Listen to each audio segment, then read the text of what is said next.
Besides Komodo, if you visit the province of East Nusa Tenggara, especially on Sumba Islands, there is an interesting tradition that you can experience directly, namely Pasola. Pasola is a bloody fight, but without revenge. Pasola is a traditional war tradition from West Sumba, East Nusa Tenggara, which involves two groups of horsemen facing each other, and throwing wooden javelins.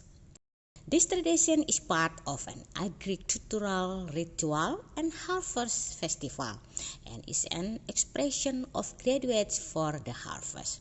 Pasola also has a spiritual meaning, namely to ask for blessing from the gods, so that they provide safety and fertility.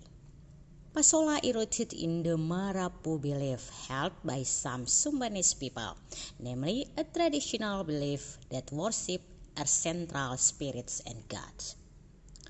Pasola usually held in February or March, coinciding with the planting season and the emergence of sea worm or nyale, which are also part of the nyale tradition. Pasola has a deep meaning for the Sumbanese people, namely as a form of gratitude for the harvest, a celebration of courage and respect for ancestors.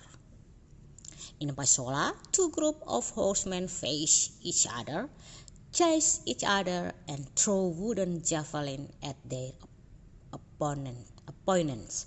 The wooden spear used has a blunt tip, but can still cause injury if it hits an opponent.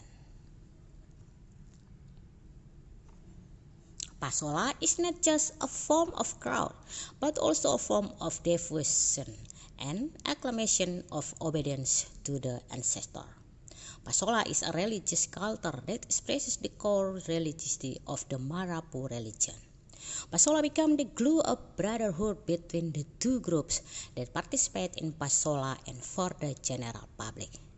Pasola depicts the gratitude and expression of joy of the local community because of the abundant harvest. Pasola can be used as a milestone in the progress of Sumba tourism because the cultural attraction is already known to many foreign tourists.